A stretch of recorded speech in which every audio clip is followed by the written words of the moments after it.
Berjumpa kita sekali lagi dalam rancangan Minda Juara. Saya Aruna.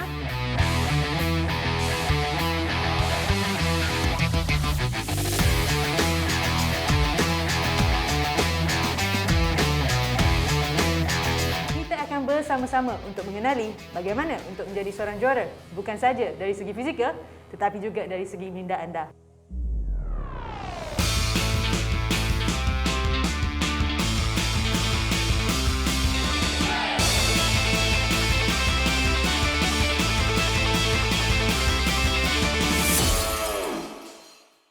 So, hari ini kita masih lagi dalam series mengenali keperluan psikologi sukan untuk sukan spesifik. Dan hari ini kita akan masih lagi dalam sukan kemahiran.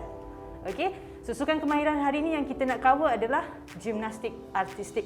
Dan kita ada tetamu kita, of course kita ada Puan Azura Mat Nasir ataupun lebih dikenali dengan Kak Azura untuk saya lah.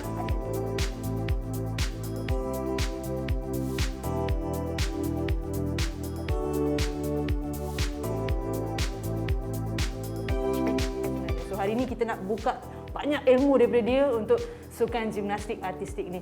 So Puan, apa khabar? Alhamdulillah, sihat Aruna. Okey. Terima kasihlah sudi menjemput.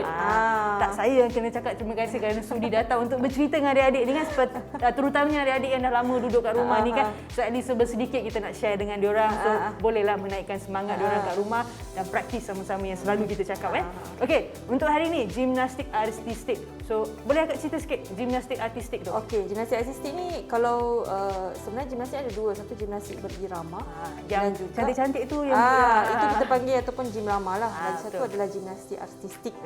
Okey, so gimnastik artistik ni ada kategori lelaki dan juga wanita. Okey. So basically setiap lelaki dan wanita dia ada lima acara. Termasuk 5 event, 5 apparatus macam itulah. Okey. Jadi dia lebih kurang sama lelaki dengan perempuan, tapi ada satu atau dua tak silap saya, ada beza sikitlah.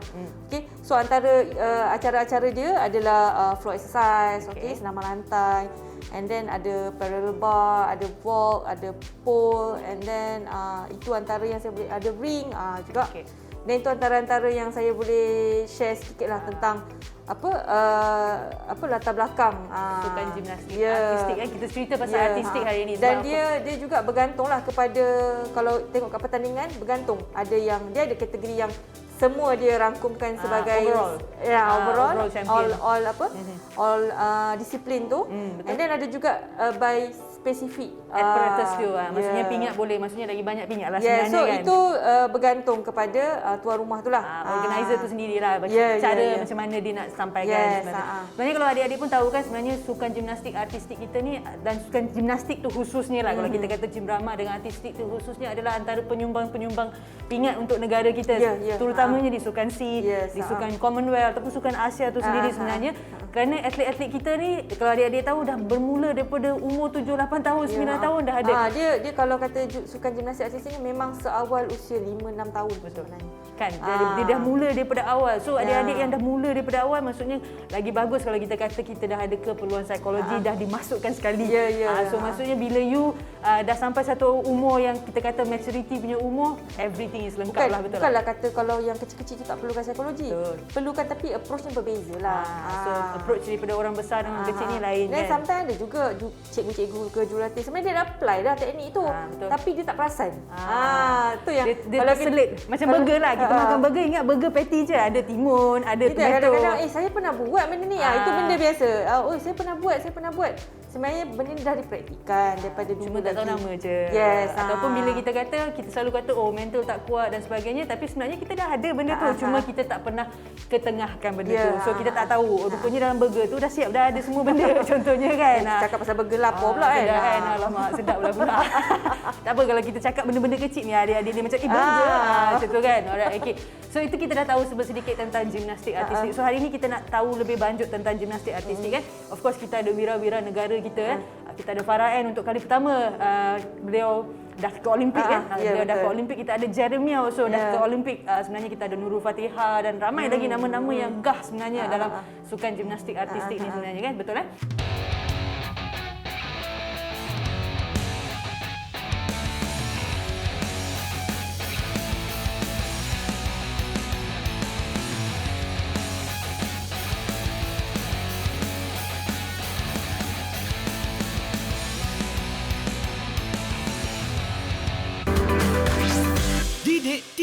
KPM.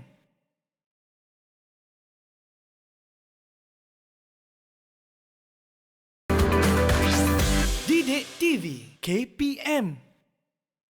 Okey, tadi kita dah tahu sedikit tentang gimnastik dan acara-acara dia dan sebagainya. Of course, macam semua sukan ni pun ada isu-isu yang selalu timbul dan sebagainya. Dan sebagai seorang pegawai psikologi untuk tim gimnastik artistik sendiri, apa yang selalu akan nampak?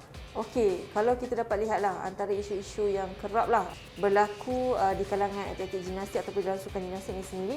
Okey, yang pertama adalah kegagalan diorang untuk mengingat rutin tu.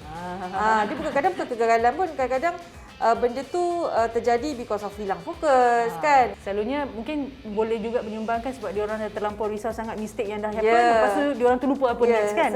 Sebenarnya gimnastik tu every single rutin tu sangat penting. Sebab dia mempengaruhi pemarkahan. Betul-betul. Kan. Dan ketepatan dia juga untuk sharp. Orang kata sharp, buat certain tu mesti sharp. Kena habis, jangan buat jalan. So memang baguslah untuk gimnastik artis sebab ni. Selalunya sukan gimnastik ni sebelum dia pergi ke satu pertandingan, diorang ada kita panggil control test lah. Okey. Sebab selalunya control test selalu isu yang dibawa oleh jurulatih adalah control test diorang boleh buat, tapi kenapa bila pertandingan ada je yang tak betul. Kan. So itu semua banyaklah faktor-faktor. So kita libatkan benda tu, kita kaitkan benda tu dengan psikologi lah. Kan. Okay, so kalau hilang fokus tu normal lah kan. And then lagi satu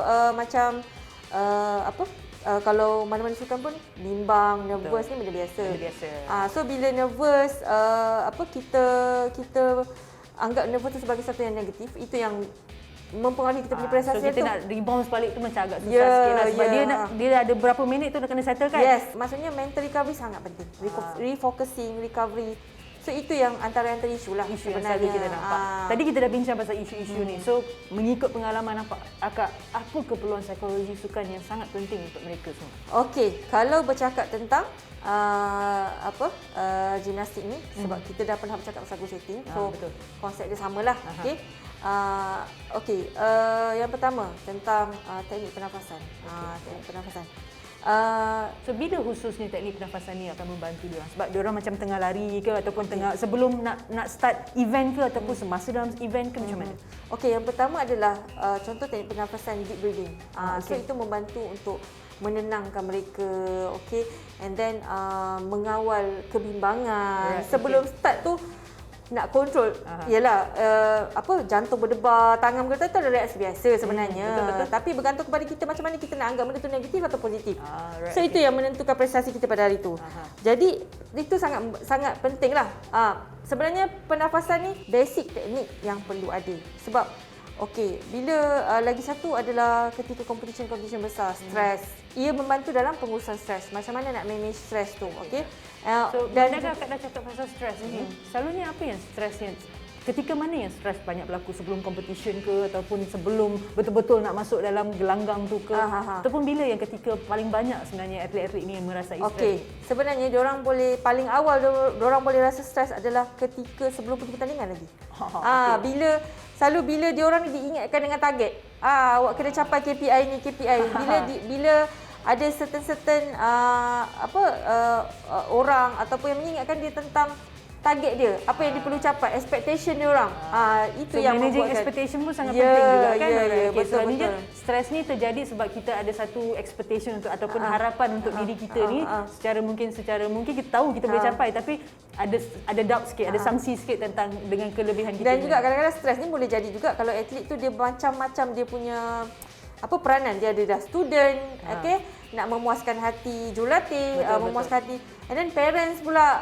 Kan? Sebab sukan ni pun sebenarnya banyak melibatkan, kalau kita nampak ini adalah antara sukan yang di mana pengaruh ibu bapa adalah sangat kuat dalam sukan ni sebab daripada saat kau umbi 5 tahun, 6 tahun dah kena hantar. Mungkin kita belum lagi pergi sekolah sebenarnya lagi kan masa tu.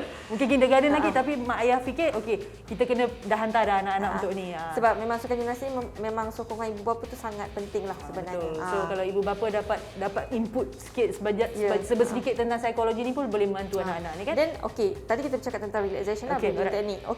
So antara yang lain adalah imagery. Latihan imagery ni memang sangat penting dan dia sangat digalakkan untuk dipraktikkan sejak kecil lagi. Tapi kita kena bagi tahu lah tujuan apa kita nak buat benda ni. Kadang-kadang atlet ni dia tak faham apa keberkesanan, apa tujuan dia buat benda ni. Okey. So, kalau macam saya kata macam imagery ni untuk diorang ni seolah-olah macam kita nak pergi berlakon. Kan sebab dia nak melakonkan balik apa yang dia dah belajar. So kalau macam you jadi pelakon lah. You ingatkan balik. So imagery saya nak kena pusing. Ini contohnya kan. Macam kalau dalam gimnastik ni lebih kepada rutin je lah. Sebab dia satu sukan yang memang dia kena buat rutin tu untuk dapat markah. Betul. Jadi sebab kadang-kadang dia ada isu memori. Antara isu juga memori. Okey. Sebab kejap lagi saya akan share macam mana kita nak buat memory test. Okey. Tapi sebelum tu kita lalui dulu semua keperluan psikologi ni kan. Okey. Tadi kita bercakap tentang imagery. So macam mana imagery membantu mengingat spesifik. Kita pergi kepada spesifik dia punya rutin lah. Okay, right. So take one to the next one. Yes. Okey, itu breathing and then imagery. And then lagi satu sukan gimnastik ni dia banyak terdedah dengan kecederaan. Jadi aspek psikologi psikologi sukan ketika tempoh kecederaan, pemulihan daripada kecederaan sangat penting. Betul. Sebab ni sukan yang mana dia menggunakan kekuatan diri sendiri. So di mana dia punya kelebihan fizikal tu sangat penting. So kalau kata ankle sakit ke ataupun tangan sakit ke, nak buat aktiviti tu akan jadi susah. Sebab antara kerap tadi cakap tentang stres. Okey, antara kesan impak daripada kecederaan tu sebenarnya stres, kesihatan mental pun ada. So itu antara isu-isu yang pernah kita hadapilah sebelum ni. Okay, kita pernah jumpalah di kalangan atlet. Bila atlet sedang dalam tempoh pemulihan daripada kecederaan, especially yang memang terus tak boleh berlatih. Sebab lama kan, sebab kita mungkin boleh kata sebagai major injury lah, di mana mungkin patah ke dan sebagainya. Selain daripada memberi kesan kepada kesihatan mental, stres, dan juga daripada segi self confidence diri sendiri.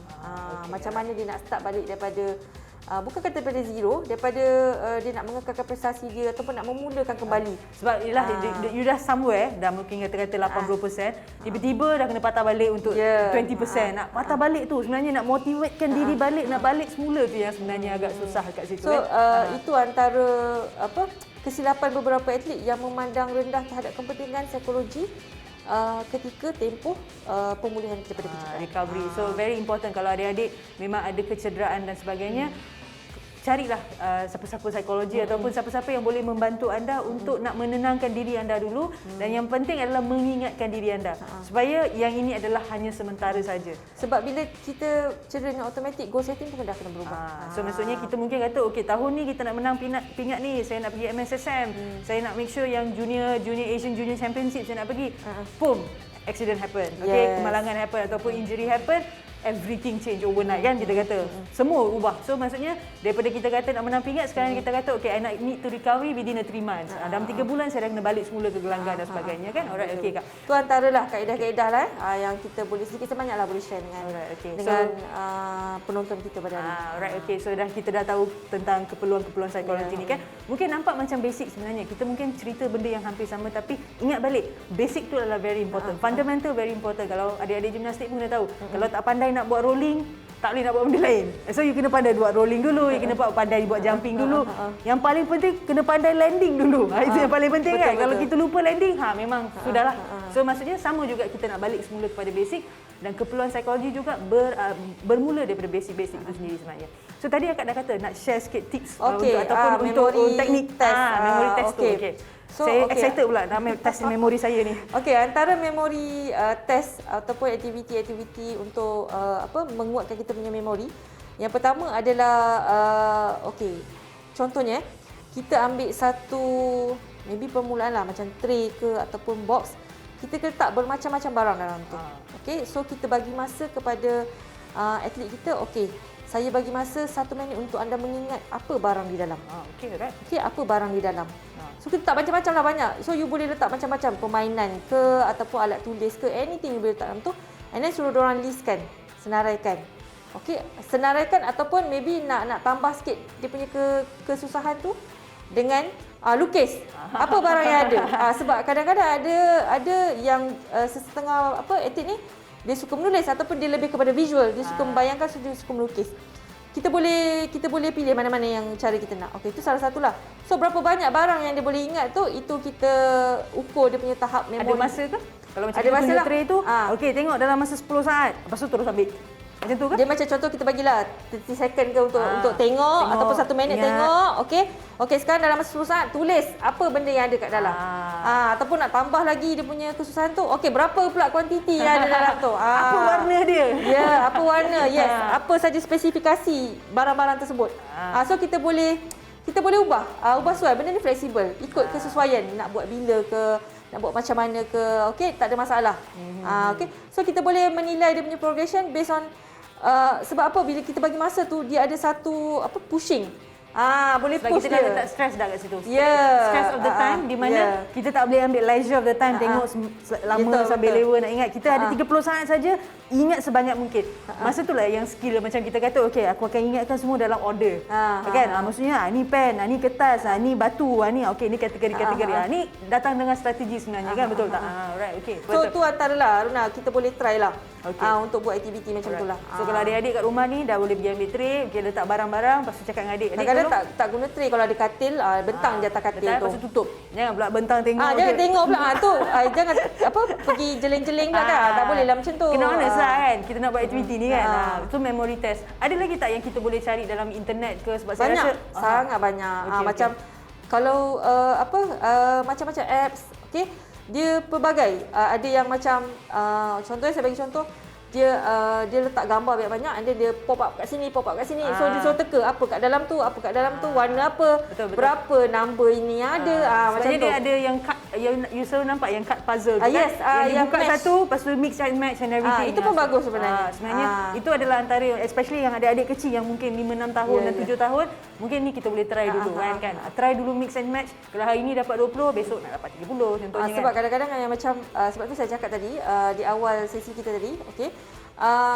Walaupun sekecil-kecil umur kanak-kanak tu 5-6 tahun, pendekatan yang kita guna tu perlu sesuai lah. Okey, perlu bersesuaian supaya menarik minat dia untuk menggalakkan dia mengaplikasikan teknik-teknik psikologi dalam sukan gimnastik. Alright. So kat internet nanti jangan asyik nak pergi tengok cerita bukan-bukan, okey, ataupun nak tengok kartun saja, dah boleh dah kita pergi untuk cari aktiviti-aktiviti fun sebenarnya kan. Terima kasih kepada Puan Azura sebab dia dah share benda ni dengan mengikut pengalaman dia juga sebenarnya. Bila kita dengan yang kat rumah ni pun kita test benda ni pun kita rasa interesting. Alamak, bestnya buat balik macam kanak-kanak dekat sekolah kan. Contohnya. Ni contohnya nyorok-nyorok apa kat tangan aku. Macam tu kan. Alright, okey. So, saya harap adik-adik dah dapat teknik-teknik dan keperluan psikologi sukan untuk gimnastik artistik terutamanya.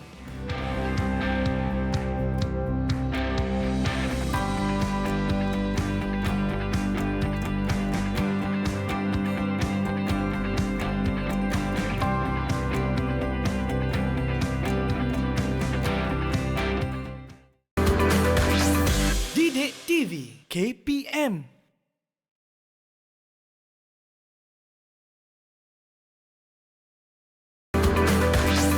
Didik TV KPM. Okey, tadi kita dah tahu pasal keperluan psikologi dan apa isu-isu akan timbul dan sebagainya. So sebelum kita nak mengakhiri rancangan ni juga, Akak ada apa-apa tips untuk adik-adik kita yang kat rumah ni? Okey, untuk yang menonton rancangan kita pada hari ini, psikologi sukan ataupun kemahiran mental ni sama penting dengan kemahiran fizikal. Okey, jadi kalau kita tengok mana-mana juara dunia pun dia punya kemahiran mental, sebab bila kita sampai di peringkat level yang tertinggi, semua dah bagus. Tapi yang menentukan menang atau kalah adalah kekuatan mental. Okey, so praktikkan daripada sekarang, latih diri anda untuk menjadi juara di masa akan datang. Okey, sebenarnya Kak Zura dah cakap untuk saya sekali. Okey, so pastikan adik-adik dengan apa yang kita share ni adalah sedikit sebenarnya. Ada banyak lagi yang kita sebenarnya dalam sukan ni. Mungkin kita bagi ni hanya mungkin 2%, 3% dan sebagainya. Betul. Tapi at least kita start dengan yang kecil. Nanti lama-lama bila you dah tahu, daya you nak cari sendiri tu dah ada inisiatif untuk kita nak cari dalam internet sebenarnya, sebab banyak maklumat dalam internet ni sebenarnya. Tapi cuma kita kena tahu apa yang kita cari dulu. Kan? Keyword kena betul lah kan? Betul. Nak cari pasal gimnastik artistik, tekan pula gimnastik irama. Lain pula kan? Terus kena golek-golek pula lain macam kan? So kena cari benda yang betul dan yang mengikuti kemampuan kita dan kelebihan kita sebenarnya. Itu yang penting sebenarnya. Soalan untuk kali ini adalah, sekiranya anda menghadapi sebarang kecederaan, apa yang perlu anda lakukan daripada segi psikologi sukan? Okey, terima kasih banyak Puan Sama-sama. Azura untuk sama-sama dengan kita hari ini untuk gimnastik artistik. Dan sehingga kita berjumpa lagi di episod akan datang. Ini Minda Juara.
Didik TV KPM